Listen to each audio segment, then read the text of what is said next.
Single প্রেসের একটু সময় লাগে, তবে ফ্যামিলি এর জন্য বেশ ভালো। যদি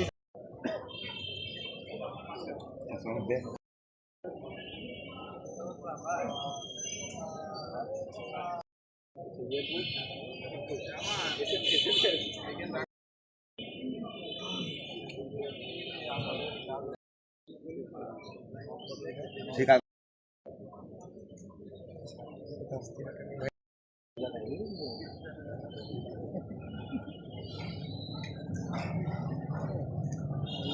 গরম পানির ভিতরে এগুলো দিয়ে হবে।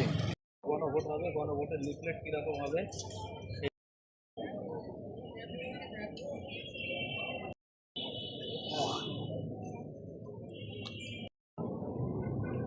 আমি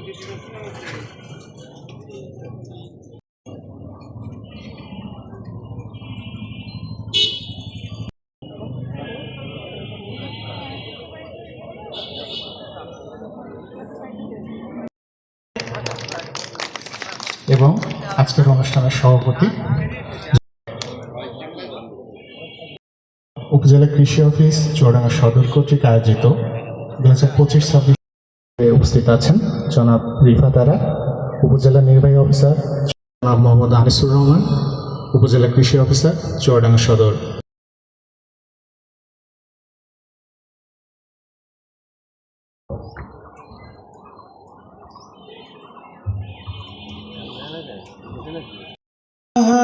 والقمر إذا تلاها والنهار إذا جلاها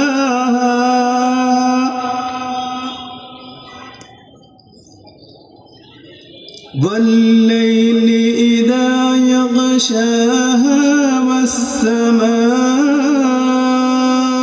وما سكاها وقد خاب من دساها। আমাদের এই প্রকল্পের যে মূল উদ্দেশ্য মাঠে বাস্তবায়ন করা হয় সেটা দেখানোর চেষ্টা করছি। এই প্রযুক্তি এবং প্রকল্পের মূল উদ্দেশ্য হলো টেকসই কৃষি সম্প্রসারণ। আমাদের যে সকল প্রযুক্তিগুলো এগুলা আমরা চেষ্টা করি নিরাপদ এবং টেকসই হওয়া। টেকসইয়ের যে উদ্দেশ্য, যে সংজ্ঞা আমরা খুব সংক্ষেপে যদি বলতে পারি, সেটা আসে যে আমাদের যে বর্তমান সম্পদ, এই সম্পদকে এমনভাবে ব্যবহার করতে হবে যেন ভবিষ্যৎ প্রজন্ম তার জীবন চলতে গিয়ে কোনো সমস্যায় না পড়ে। কিন্তু আমরা বর্তমানে যে কৃষি প্রযুক্তি অথবা যেখানেই হোক আমরা যেটা প্র্যাকটিস করছি এটা কিন্তু টেকসই হচ্ছে না, যার ফলে আমাদের ভবিষ্যৎ প্রজন্ম কিন্তু ভুক্তভোগী। ভবিষ্যৎ প্রজন্ম কেন, বর্তমান প্রজন্ম ভুক্তভোগী। যেমন আমরা বিভিন্ন ধরনের রোগবালায় আক্রান্ত হয়ে যায়। আমাদের এই চাষে যে কীটনাশক অতিমাত্রায় ব্যবহার করা হয় অথবা রাসায়নিক সার অতিমাত্রায় ব্যবহার করা হয়, যেটা মাত্রা অতিরিক্ত, এটা কিন্তু ব্যবহারের ফলে আমাদের এই টেকসইটা হচ্ছে না, যার ফলে আমরা সামনে কিন্তু আমাদের ভবিষ্যৎ প্রজন্মকে হুমকির মুখে ফেলে দিচ্ছি। তো আমরা এই প্রযুক্তির মাধ্যমে, এই মেলার মাধ্যমে যে বিভিন্ন যে প্রযুক্তি, তার মধ্যে কীভাবে ফেরোমন ফাঁদ ব্যবহার করতে হবে, কীভাবে আঠালো ফাঁদ ব্যবহার করতে হবে, তারপর আমাদের বাড়ির পাশে যে জমিটা পড়ে থাকে সেইখানে আমরা কিন্তু একটা বসত বাড়ির সবজি প্লট তৈরি করতে পারি, যেখান থেকে আমরা 5টা বেড থেকে আমাদের নিরাপদ যে সবজিটা, এটা পারিবারিক যে পুষ্টির চাহিদাটা এটা মেটাইতে পারি। তো এটা যদি আমরা এখানে দেখতে পারি, কৃষকদের দেখাতে পারি, সেক্ষেত্রে আমাদের এই পুষ্টির চাহিদাটা কিন্তু মেটানো যাবে, যেটা নিরাপদ হবে। সেই সাথে আমরা এই প্রকল্পের মাধ্যমে একটা প্রক্রিয়াজাতকরণ কেন্দ্র স্থাপন করব, যেখানে আমাদের যে ফসলগুলো মাঠ থেকে নিয়ে আসি এইটা কিন্তু গ্রেডিং করা হয় না, বাছাই হয় না, যার ফলে এই যে যে ফসলগুলা, এই ফসলগুলা কিন্তু ছোট বড় সব একসাথে মিক্সড হয়ে যায়, যার ফলে আমাদের কৃষক ভাইরা মূল্য পায় না সেইভাবে। তো আমরা এই প্রকল্পের মাধ্যমে এই প্রক্রিয়াকরণ কেন্দ্রটা যদি স্থাপন করতে পারি, মানুষজন দেখার মাধ্যমে উদ্বুদ্ধ হবে যে কীভাবে আমাদের এই ফসলগুলা গ্রেডিং করে আমরা বিক্রি করলে আমাদের অধিক লাভ হতে পারে। সেই সাথে এখানে একটা বারিক পাইপের মাধ্যমে সেচের কার্যক্রম আছে। আমরা কিন্তু আমাদের যে প্রকল্প, এই প্রকল্পের মাধ্যমে দেখানোর চেষ্টা করছি আমাদের যে ভূগর্ভস্থ পানি, এটা যেন যথেষ্ট ব্যবহার না হয়। ইদানিং কিন্তু আমরা আমাদের নিজেদের মতো ব্যবহার করছি ভূগর্ভস্থ পানিটা, এটা কিন্তু খুব মারাত্মক আকার ধারণ করছে। আমরা কিন্তু যদি AWD যে পদ্ধতিটা, এই পদ্ধতি ব্যবহার করে আমরা সেচ প্রয়োগ করি, সেক্ষেত্রে 20 ভাগ, মানে আমরা যদি 100 ভাগের ভিতরে 20 ভাগ কিন্তু কমায় আনতে পারি আমাদের এই যে পানি ব্যবহারটা। সেই সাথে আমরা যদি ফোটায় ফোটায় যে সেচ পদ্ধতি, এটা ব্যবহার করতে পারি, আমাদের এই বাড়ির পাইপ AWD এটা রয়েছে, এগুলো ব্যবহার করলে কিন্তু আমাদের এই পানির ব্যবহারটা কিন্তু সুন্দর হবে। আমরা আমাদের ঔষধি ফসলের মধ্যে মাশরুমটা দেখানোর চেষ্টা করছি, যেটা কিন্তু খুবই স্বাস্থ্যকর একটা খাদ্য, কিন্তু আমাদের এই আমরা যে স্বাস্থ্যকর এই খাদ্যটাকে গ্রহণ করতে এখনও কিন্তু আগ্রহী হয়ে উঠতে পারি নাই।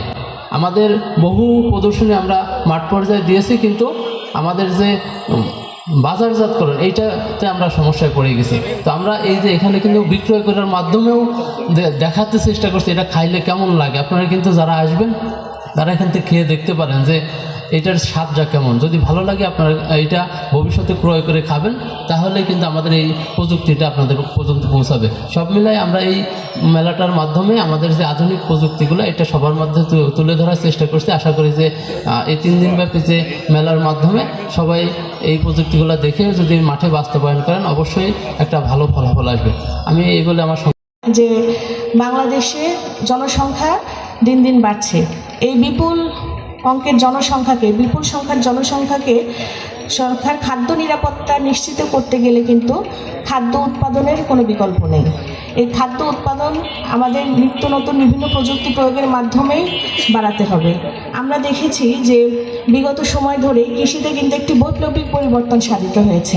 বিভিন্ন নিত্য নতুন প্রযুক্তির মাধ্যমে কিন্তু বিভিন্ন ফসলের উৎপাদন বাড়ছে, বিভিন্ন উন্নত প্রজাতির ফসল এসেছে এবং হাইব্রিড বিভিন্ন প্রজাতির মাধ্যমে কিন্তু এই উৎপাদনশীলতা দিন দিন বেড়ে চলেছে।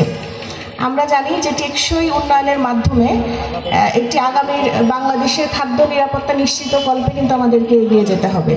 আর কৃষি সম্প্রসারণ অধিদপ্তর সেই সাথে আমাদের প্রশাসন সর্বাগ্রে কিন্তু তাদের সাথে আছে। তো আজকে আমি আমার বক্তব্য দীর্ঘায়িত করব না। আমরা কিছুদিন আগেও কিন্তু একটা কৃষি মেলা করেছি বোধহয়, তাই না? আজকেরটা হলো কৃষি প্রযুক্তি প্রদর্শন মেলা। প্রযুক্তি ছাড়া আমরা আসলে এগোতে পারবো না, সব কাজে প্রযুক্তি লাগবে। প্রযুক্তি হলো কাজকে সহজ করে দেয়। আমরা প্রতিদিন ঘুম থেকে উঠে রাত্রে ঘুমাইতে যাবার আগ পর্যন্ত যত কাজ করি, সেই কাজটাকে কত সহজ করা যায়, এটাই প্রযুক্তি। তো যারা লেখাপড়া শিখেছে খুব বেশি উন্নত দেশে, তারা প্রাত্যহিক দিনের যত রকমের জিনিসপত্র তাদের লাগে, এই বিষয়গুলো তারা জ্ঞান গবেষণা করে কিছু পদ্ধতি আবিষ্কার করেছে। আমরা হয়তো এই অঞ্চলের মানুষ এই প্রযুক্তিতে একটু পিছিয়ে আছে, কারণ আমাদের জ্ঞান গবেষণা কম। কিন্তু আজকের এই মেলাতে কিন্তু অনেক প্রযুক্তি সেখানে প্রদর্শিত হয়েছে। এটা থেকে আমরা লার্নিংটা নিতে পারি, শিখতে পারি। যারা এখানে কৃষক ভাইরা আছেন, আপনারা বা উৎপাদনের সাথে সম্পৃক্ত আছেন, আপনারা এখান থেকে ওই অভিজ্ঞতাটা নিতে পারেন। এটাই হচ্ছে এই মেলার মূল উদ্দেশ্য। আরেকটি হচ্ছে যে আপনারা যখন উৎপাদন করেন তখন শুধু উৎপাদনের চিন্তাটাই, কিভাবে উৎপাদনটা শুধু বাড়ানো যায়, শুধু এইটাই একমুখী চিন্তা। এটার পাশাপাশি আরও অনেকগুলো চিন্তা আমাদের একই সাথে করা দরকার, না হলে কিন্তু আবার আরেক দিক দিয়ে আমাদের ক্ষতি হয়ে যাচ্ছে। যেমন কৃষি যে কোনো ফসল, সেটা ফলের, ফুলের, খাদ্য ফসল যেটাই হোক, আমরা প্রচুর পরিমাণে সার দিই যাতে উৎপাদনটা বেশি হয়, কিন্তু আখেরে কিন্তু উৎপাদনটা বেশি হয় না।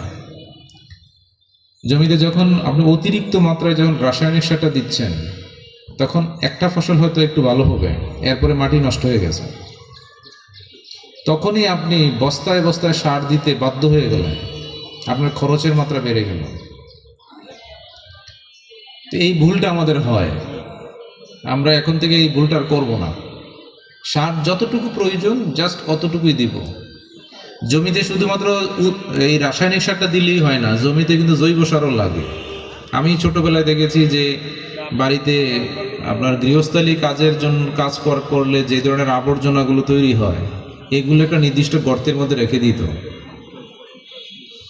এগুলো এখানে 2-4 মাস থাকলে এগুলো কিন্তু পচে গলে একটা জৈব সার মতো হয়। এগুলো তখন জমিতে দিত। গরু পালতো, গরুর গোবর বিষ্ঠাগুলো সেগুলো কিন্তু জমিতে নিয়ে দিত একটা সময়। এগুলো দিয়ে জমির জৈব সারের কাজ করাতো, আর পাশাপাশি কিছু রাসায়নিক সার আনতো। এখন সেই জমিতেই চাষ হয়, কিন্তু এই জৈব উপাদানগুলো আর দেওয়া হয় না, শুধু বাজার থেকে সার কিনে। তো রাসায়নিক সার কিন্তু জমিতে দেওয়ার একটা নির্দিষ্ট মাত্রা আছে, পরিমাণ আছে। এটা বেশি দিয়ে ফেললে জমি নষ্ট হয়ে যায়। জমিটার মাটিটা যে নষ্ট হলো সে তা কিন্তু না, আবার এই অতিরিক্ত মাত্রার এই সারের মাটিটাতে বৃষ্টির পানি ধুয়ে যখন পার্শ্ববর্তী খালে যাচ্ছে, খালে গিয়ে কিন্তু খালের মাছ, পোকামাকড় যা আছে ওগুলো নষ্ট করে দিচ্ছে। এরপরে আপনার ফসলটা যাতে নষ্ট না হয় তার জন্য প্রচুর পরিমাণে কীটনাশক দেওয়া হচ্ছে। তো কীটনাশক দিবেন কারণ আপনার ফসল নষ্ট হয়ে যাবে, কিন্তু এর কতটুকু দিবেন? এতটুকু দিতে হবে যতটুকু দিলে আমাদের স্বাস্থ্যটা ভালো থাকবে। কারণ এই খাবারটা দুনিয়া আপনি আমি খাবো, এখন কীটনাশক কত খাবো? এটা তো একটা মাত্রা আছে। আমার শরীরটাতে কীটনাশক কতটুকু নিতে পারবে? কীটনাশক প্রতিদিনই দিচ্ছে। ইভেন দেখা যাচ্ছে যেই সবজিটা কালকে বাজারে নিয়ে বিক্রি করবে আজকেও সেটাতে কীটনাশক দিচ্ছে। তো এই যে কীটনাশকগুলো থেকে যাচ্ছে এটার মধ্যে, এই সবজিগুলো তো আমরা সবাই মিলে খাচ্ছি। আপনি যে উৎপাদন করছেন আপনি মনে করেন না যে আপনিও খাচ্ছেন না, আপনিও খাচ্ছেন। আপনি তো সবগুলো ফলাচ্ছেন না। আপনি যেইটা ফলাচ্ছেন সেইটা না বাজারে নিয়ে বিক্রি করতেছেন, এটা না হয় আপনি আলাদা করে নিজের জন্য তুলে রাখলেন, বাট অন্যগুলো বাজার থেকে কিনে আনতেছেন না, তো সেগুলো তো খাচ্ছেন। এই জন্য সবাই আমরা এই কীটনাশক ব্যবহার কমাবো। এই যে এখানে প্রযুক্তি আছে, কীভাবে প্রাকৃতিকভাবে কীটনাশক প্রয়োগ না করেও কীভাবে আমরা পোকামাকড়কে মুক্ত রাখতে পারি, তো আমরা এই পদ্ধতিটা ব্যবহার করি। আর আমরা প্রকৃতিতে আগে দেখতাম যে আমরা প্রকৃতির প্রতি কিন্তু কিছুটা নির্দয়। আমরা ব্যাঙ পাইলে মেরে ফেলি, ওই ফড়িং পাইলে মেরে ফেলি, কিংবা ধরেন পাখি পাইলে পাখিও মেরে ফেলি। ওই প্রকৃতিতে কিন্তু একটা ফুড চেইন আছে, তো যে এইটাই ওইটা রেখাবে, ওইটাই ওইটা রেখাবে, তারা খাওয়াই করে তারা শেষ হয়ে যাবে। আগে আমি দেখতাম যে শুধুমাত্র গরমকালে মশা কামড় থেকে বাঁচার জন্য মশারি টানাতে হতো, আর এখন সারা বছর ব্যাপী। তো প্রকৃতিতে মশা বেড়ে গেছে কেন? এটা তো একটা কারণ আছে। তো কারণ হলো মশারে খাওয়ার জন্য আবার আল্লাহ দুনিয়াতে আবার আরেক শ্রেণীর দিয়ে রাখছে। দেখুন বাসাতে কিন্তু টিকটিকি আছে, টিকটিকি মশা খেয়ে নেয়, ব্যাঙেরা মশা খেয়ে নেয়, এরকম আরো অনেকেই আছে মশাগুলোকে খায়। তো এখন ব্যাঙ নাই, খালে বিলে তো কীটনাশকের পানি, সারের পানি দিয়ে শেষ করে দিয়েছে। আবার আমি জানি না এখানে কেউ আবার তামাক চাষি আছেন কিনা ফাঁকে ফাঁকে, যে সবজি একটু ফলাইলাম, পাশে আরেকটা জমিতে একটু তামাক ফলাইলাম। তো তামাক যে ফলাচ্ছেন, ওই তামাকের জমিতে যখন বৃষ্টির পানি পড়ে তামাকের গাছের মধ্যে, ওইটার থেকে তো নিকোটিন, এই বিষাক্ত এই নিকোটিন যাচ্ছে কোথায়? পাশের খালে, বিলে, নদীতে, মাথাভাঙ্গা নদীতে, যার কারণে নদীতে কোনো মাছ পাওয়া যায় না। রাসায়নিক সারের নির্যাস যাচ্ছে, আপনার কীটনাশকের নির্যাস যাচ্ছে, তামাক চাষিদের তামাক চাষের পাতা থেকে নিকোটিন যাচ্ছে। তো এত কিছু গেলে খালে বিলে আর মাছ, পোকামাকড় এটা সেটা পাবো কীভাবে? এখন দেখবেন কারো পুকুর, আমি ছোটবেলা দেখছি পুকুরে কাঁকড়া পাওয়া যেত, কচ্ছপ পাওয়া যেত, আরও অনেক পানির মধ্যে থাকে এরকম অনেক পোকামাকড় পাওয়া যেত, মাছের সাথে এগুলো উঠতো। এগুলো পানির একটা সৌন্দর্য ছিল, কিন্তু এখন দেখবেন যে আর কিচ্ছু পাওয়া যায় না। তো আমাদের চিন্তাটা কি ওগুলো দরকার নাই? না, ওগুলো দরকার আছে।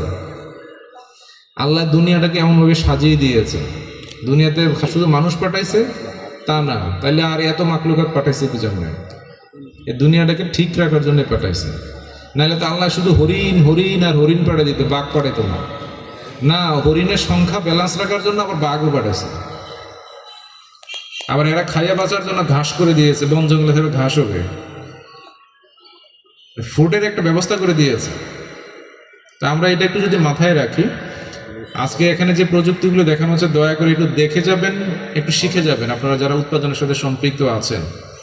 আর দয়া করে একটু ওই কীটনাশকের ব্যবহার কমাবেন, এরপরে রাসায়নিক সারের ব্যবহার একটু কমাবেন। আর পানির ব্যবহার আমরা আসলে ভুলে গেছি যে মাটির উপরেও যে পানি আছে এটাও যে ব্যবহার করা যায়। আমার বাড়ির আশেপাশে খাল বিল নদী আছে, আমি জীবননগরে গিয়ে দেখছি যে একটা বিলের পাশে অনেকগুলো জমি, সেই জমিগুলোতে বিল থেকে পানি না নিয়ে ওই ডিপ টিউবওয়েল দিয়ে মাটির নিচ থেকে উঠাচ্ছে। তো মাটির নিচ থেকে সবাই যদি আমরা এভাবে পানি উঠাই তো মাটির নিচে তো পানি শেষ হয়ে যাচ্ছে। তো বিজ্ঞান গবেষণা করে দেখছে যে মাটির নিচ থেকে যে পানিটা আমরা তুলে ফেলতেছি ওই লেভেলে আবার পানি পৌঁছাতে, এই যে বৃষ্টি হয়, এটা আসলে ঝড় বাদল হয়, পানি পড়ে তো মাটিতে, এই পানি ওই লেভেল পর্যন্ত যেতে কম করে হলো 30 বছর লাগে।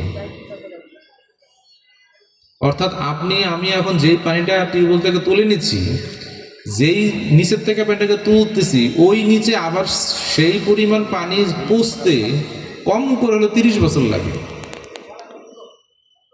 তা আমরা বাঁচবো কয় বছর?